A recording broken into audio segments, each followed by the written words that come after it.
એ બંનેની અંદર કોઈ પણ સપ્લાય જતો નથી, જેથી કરીને એની અંદર કોઈ પણ વાઇન્ડિંગ એટલે કે કહેતા કે કોઈ પણ સપ્લાય ન જવાથી ચુંબકીય ક્ષેત્ર ઉત્પન્ન થશે નહીં. તો એ ખાસ આપણે અહીંયા નોંધી લઈએ. હવે જ્યારે સ્વિચિંગ કરવામાં આવે તો ત્યારે એના માટે કોઈ પાવર ટ્રાન્ઝિસ્ટર અથવા બીજી કોઈ ઇલેક્ટ્રિકલ સ્વિચિંગ ડિવાઇસનો ઉપયોગ કરવામાં આવતો નથી. સામાન્ય એક આપણે નોર્મલી જે સ્વિચ હોય એના માધ્યમ દ્વારા જ આપણે એ આપણા જે ટીથ છે એ બી અને સી એની અંદર આપણે સપ્લાય પહોંચાડી શકતા હોઈએ છીએ. હવે એ જ રીતે આપણે આકૃતિમાં 1માં દર્શાવ્યા પ્રમાણે જે વાત કરી કે એ આપણે સ્ટાર્ટ કરીશું ત્યારે એ અને એ ડેશ સામસામેના ટીથની અંદર જ સપ્લાય મળશે. ખાસ નોંધીએ આપણે કે બી અને સીની અંદર કોઈ પણ સપ્લાય જતો નથી, ફક્ત એ અને એ ડેશની અંદર જ સપ્લાય જશે. હવે એની અંદર સપ્લાય જવાથી એ અને એ ડેશની સામે મેગ્નેટિક લાઇન્સ પ્રોડ્યુસ થશે અને જે આપણા રોટરની અંદર સંકળાશે. અને રોટરની અંદર આપણે જાણીએ છીએ કે મેગ્નેટિક મટીરિયલના ગુણધર્મને કારણે ચુંબકીય રેખાઓ જેવી સંકળાશે એની અંદર ચુંબકીય ક્ષેત્ર ઉત્પન્ન થશે અને એની સામે એ ડેશની અંદર ચુંબકીય ક્ષેત્ર ઉત્પન્ન થશે. હવે આપણે રોટર ટીથની વાત કરીએ મિત્રો, તો રોટર ટીથની અંદર પણ એની અંદર જે સામે રોટર ટીથની અંદર 4 સ્લોટ છે, જ્યારે સ્ટેટરની અંદર 6 સ્લોટ છે. તો રોટરની અંદર એના ટીથના ચુંબકીય ક્ષેત્ર સંકળાશે અને ટીથ એ આપણે એ સ્ટેટરની સાથે આકર્ષિત થઈ અને જે એ અને એ ડેશનું વાઇન્ડિંગ છે એની સાથે એલાઇનમેન્ટ કહેતા કે આપણે આકૃતિમાં જોઈ શકીએ કે એ અને એ ડેશની સામે આપણી જે રોટરની જે ધરી છે એની સાથે એલાઇનમેન્ટ એટલે કે એક જ એક્સિસની અંદર એ બંનેની વચ્ચે કાંઈ એંગલ નથી રહેતો, કહેતા કે એક જ એક્સિસની અંદર બંને એલાઇનમેન્ટ થઈ જશે. ત્યારબાદ આપણે આકૃતિ 2 નંબરની અંદર જોઈએ કે હવે જ્યારે એ સ્વિચને ચાલુ કરેલ હતી, હવે આપણે અહીંયા નોટ કરી લઈએ કે જ્યારે બી સ્વિચને ચાલુ કરવામાં આવે, એ સ્વિચ અત્યારે નોંધી લેશું, એ સ્વિચ બંધ છે.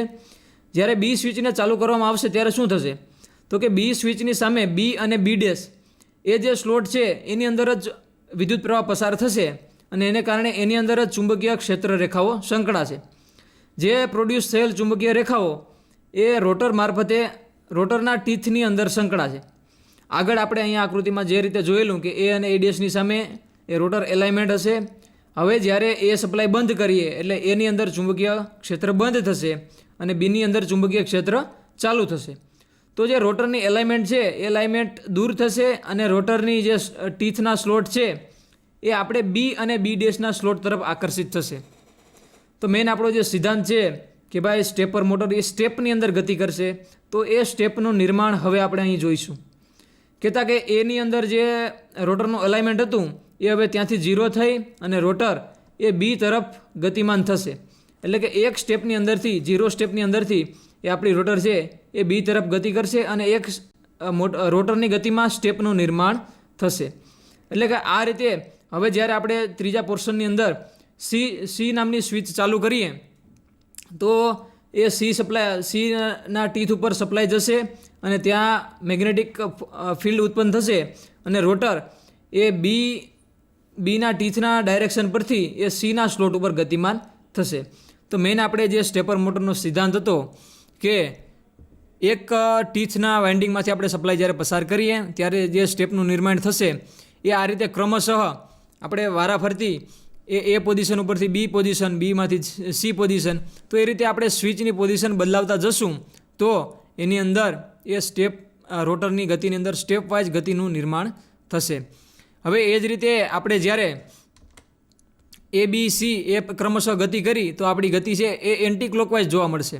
હવે જ્યારે રોટરના અને સ્ટેટરના જે ટીથનું આપણે સ્વિચ દ્વારા કનેક્શન છે એ સી બી કહેતા કે પહેલાં સર્વપ્રથમ એ લઈએ, પછી સી લઈએ અને પછી બી. જો એ રીતે આપણે સ્વિચને ક્રમશઃ ચાલુ કરીશું તો આપણને જે રોટરની દિશા છે એ ક્લોકવાઇઝ કહેતા કે ઘડિયાળની દિશા તરફ એ આપણી રોટર છે એ ગતિમાન થતી જોવા મળશે.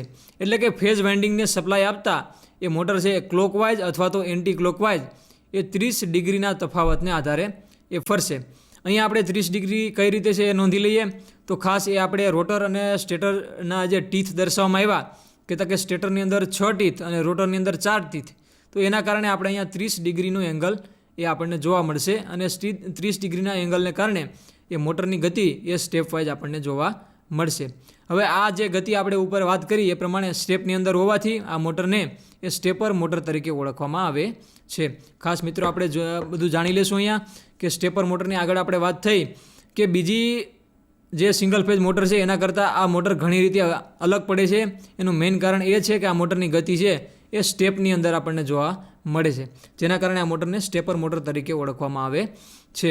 હવે મોટરની રચના અને આકૃતિનો અભ્યાસ બાદ હવે આ મોટરના આપણે થોડાક ઉપયોગો અને લાભ જોઈએ. તો આ મોટરનો મેઇન લાભ એ છે કે બીજી કોઈ પણ મોટરની જેમ આમાં જે આપણે કોણીય કહેતા કે જે સ્ટેપ મેળવા એના માટે કોઈ બહારથી વ્યવસ્થા કરવામાં આવતી નથી. સિમ્પલ 3 સ્વિચની એરેન્જમેન્ટથી તમે એ મોટરની જે સ્ટેપની ગતિ છે આપણે એ મેળવી શકીએ છીએ. હવે આ મોટરના પ્રકાર જોઈએ તો મુખ્યત્વે વેરિયેબલ રિલક્ટન્સ ટાઈપ મોટર કે જે આપણે ઉપર ભણી ગયા એ મુજબ, અને બીજી એ હાઇબ્રિડ ટાઈપ મોટર. તો હાઇબ્રિડ ટાઈપ મોટરની થોડીક રચના આપણે જોઈએ તો હાઇબ્રિડ ટાઈપ મોટરની અંદર એનું જે મેગ્નેટિક અંદરનું જે મેગ્નેટ વપરાશે એ પરમેનન્ટ ટાઈપનું વપરાશે, અને એના જે વાઇન્ડિંગનો જે સમાવેશ થાય છે એ સપ્લાય દ્વારા એક્સાઇટ થઈ અને અંદરનું આપણે જે મેગ્નેટ રહેલ છે એ પરમેનન્ટ ટાઈપનું રહેવાનું. અને હાઇબ્રિડની અંદર શું છે કે આપણે આગળ જેમ વાત કરી એ પ્રમાણે પરમેનન્ટ મેગ્નેટ હશે, જ્યારે વેરિયેબલની અંદર એ અંદર જે સ્ટેપર ટાઈપનું અંદર જે ગોઠવણી હતી કે 6 અને 4 ટીથ એને બદલે હાઇબ્રિડની અંદર એ પરમેનન્ટ ટાઈપનું એ કાયમી ચુંબક જ એની અંદર રચનામાં જોવા મળશે. તો ખાસ આપણે મિત્રો અહીં નોંધી લઈએ કે વેરિયેબલ ટાઈપ અને હાઇબ્રિડ ટાઈપ મોટરની અંદર એના સ્ટેટર અને રોટરના ડિઝાઇનના તફાવતને લીધે એના નામકરણની અંદર આપણે અલગ અલગ તફાવત જોવા મળશે.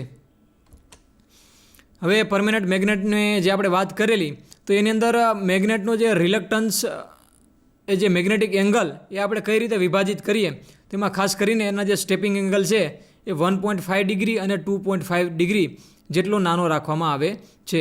અહીંયા આપણે આકૃતિની અંદર જે સ્ટેપ આપણને મોટા દેખાતા હતા, પરંતુ આ મોટરની સ્ટેપ એટલા નાના ગોઠવવામાં આવે કે જેથી કરીને એ મોટરની જે સ્ટેપ હોય એ સૂક્ષ્મ, જેમ કે આ મોટરનો ઉપયોગ સામાન્ય રીતે ઘડિયાળમાં એ રીતના ક્લોકિંગ ડિવાઇસમાં થાય કે જ્યાં આપણે સૂક્ષ્મ રીતે નાના નાના એંગલથી એ સ્ટેપ આપણને જરૂરિયાત હોય છે. તો એવી જગ્યાએ 1.5 ડિગ્રીથી લઈ અને 2.5 ડિગ્રીનો એ ઇલેક્ટ્રિકલ સ્ટેપિંગ એંગલ એમાં આપણે રાખવામાં આવે છે. હવે આ મોટરના ઉપયોગ આપણે જાણી લઈએ તો સ્ટેપર મોટરનો ઉપયોગ સામાન્યતઃ ફ્લોપી ડિસ્ક હેડ ડ્રાઇવ્સ તરીકે કોમ્પ્યુટરમાં થાય છે. કોમ્પ્યુટરની અંદર જે ફ્લોપી ડિસ્કને રન કરવા માટે અંદર જે રચના હોય છે એની અંદર સામાન્યતઃ આ મોટરનો ઉપયોગ થાય. ડેઝી વ્હીલ પ્રિન્ટરમાં પણ આ મોટરનો ઉપયોગ થાય. પછી પ્લોટર્સ તેમજ રેકોર્ડર, અહીંયા આપણે જાણીએ છીએ કે રેકોર્ડર જે કોઈપણ ગ્રાફ્સની ઉપર એ દવાખાનાની અંદર આપણે જોયા હોય કે ડિજિટલ જે રેકોર્ડર્સ હોય તો એની અંદર જે સ્ટેપની અંદર આખો જે વેવફોર્મ જતા હોય તો એ અંદરની જે પ્રિન્ટરની જે રચના છે તો એ રચનાની અંદર આ સ્ટેપર મોટરનો ઉપયોગ થતો હોય છે. તેમજ પ્રિન્ટિંગ મશીનરીમાં, ન્યુમેરિકલ કંટ્રોલ મશીન ટૂલ્સમાં અને ડિજિટલ ઘડિયાળની અંદર એ સ્ટેપર મોટરનો ઉપયોગ એ વધારે થાય છે.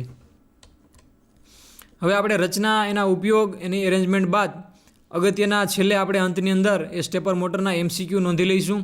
ખાસ મિત્રો આપણે MCQ એના માટે નોંધીશું કે MCQની નોંધને કારણે આપણને પાછળનું રિવિઝન પણ યથાવત રહે અને કઈ રીતના એક્ઝામની અંદર એ પ્રશ્નોત્તરી આવી શકે તો એ MCQના માધ્યમ દ્વારા આપણે સમજીએ. તો સર્વપ્રથમ પહેલો MCQ આપણે જોઈએ તો સ્ટેપર મોટર એને સ્ટેપર મોટર તરીકે શા માટે ઓળખવામાં આવે? તો એના જવાબમાં આપણે જોઈએ તો એની ગતિ છે એ કોઈ પણ એમનેમ રનિંગ નથી, પરંતુ એની જે ગતિ છે એ સ્ટેપની અંદર થતી હોવાથી એ મોટરને સ્ટેપર મોટર તરીકે ઓળખવામાં આવે છે. બીજો અગત્યનો MCQ જોઈએ તો સ્ટેપર મોટરના પ્રકાર જણાવો. આપણે આગળ જોઈ ગયા પ્રમાણે એ સ્ટેપર મોટરના મુખ્યત્વે 2 પ્રકાર પાડવામાં આવે છે. એક વેરિયેબલ રિલક્ટન્સ ટાઈપ મોટર અને હાઇબ્રિડ ટાઈપ સ્ટેપર મોટર તરીકે ઓળખવામાં આવે છે. તો ખાસ અહીંયા આપણે એ સ્ટેપર મોટરના 2 પ્રકાર નોંધી લઈશું. પછી ખાસ અગત્યનો જો IMP કહી શકાય એવો MCQ હોય તો સ્ટેપર મોટરના ફાયદા જણાવો. તો સ્ટેપર મોટરના ફાયદામાં મેઇન એમ જ કે એની જે સ્ટેપની ગતિ મેળવવા માટે કોઈ પણ બહારથી કોઈ પરફેક્ટ એરેન્જમેન્ટ કરવામાં આવતી નથી. સિમ્પલ તમે સ્વિચિંગ એરેન્જમેન્ટ કરી અને સ્ટેપની જે ગતિ છે ચોકસાઈ ઉપર આપણે મેળવી શકીએ. તો આ મેઇન આપણો સ્ટેપર મોટરનો એ ફાયદો છે. અહીંયા આપણે આકૃતિની અંદર એ સ્ટેપર મોટર દર્શાવવામાં આવેલ છે. અને એની જે રચના છે સિંગલ ફેઝ અને બાહ્ય આકૃતિ કઈ રીતના એનો દેખાવ હોય, ઉપર જે તમને શાફ્ટ જોવા મળે છે, તો એ શાફ્ટની અંદર આપણે એ સ્ટેપર મોટરમાં જે વાત કરી એ પ્રમાણે કોણીય ગતિ મેળવી શકીએ. અત્યારે સામાન્યતઃ આપણે જે ઓટોમેટિક જે ઘરઘંટી આવે છે તો એની અંદર વધારે પ્રમાણમાં આ ટાઈપનો આકૃતિમાં જે જોવા મળેલ છે એ મોટરનો ઉપયોગ એમાં થાય છે કે એમાં જે સ્ટેપરમાં આપણે ઘરઘંટીની અંદર એ જે મોટરની રચના કરેલ હોય તો એ સ્ટેપની અંદર એ મોટર મૂવ થશે અને એના રીતે આપણે જે મેઇન ધ્યેય સ્ટેપિંગનું એ આપણે આના દ્વારા મેળવી શકીશું. તો સ્ટેપર મોટરના માધ્યમ દ્વારા આ મોટરમાંથી આપણે એ જ શીખીએ કે ભાઈ જ્યાં પણ કહેતા કે ડિજિટલ ઘડિયાળ, ઘરઘંટી કે એવી કોઈ પણ જગ્યાએ કે આપણે સ્વિચિંગ ડિવાઇસની અંદર, મોટર ડિવાઇસની અંદર જ્યાં સ્ટેપ કહેતા કે કોણીય ગતિની જરૂર પડે તો ત્યાં આપણે આ મોટરનો વધારે પ્રમાણમાં ઉપયોગ થશે. તો આપણે આ બધા એવી આશા રાખું કે બધા કન્સેપ્ટ તમને ક્લિયર થયા હોય, કઈ રીતે સ્ટેપ ગતિ મેળવી, કઈ રીતે તમે સ્ટેપિંગ માટે કઈ રીતે સ્વિચની વ્યવસ્થા કરવી, એ આપણે આકૃતિ સહ અને બધી ડિટેલ એ આપણે જાણ્યા. તો એ બધું ખાસ તમે ધ્યાનમાં રાખી અને વ્યવસ્થિત એનો અભ્યાસ કરો, એ જ આપનો આભાર માનું છું. ધન્યવાદ.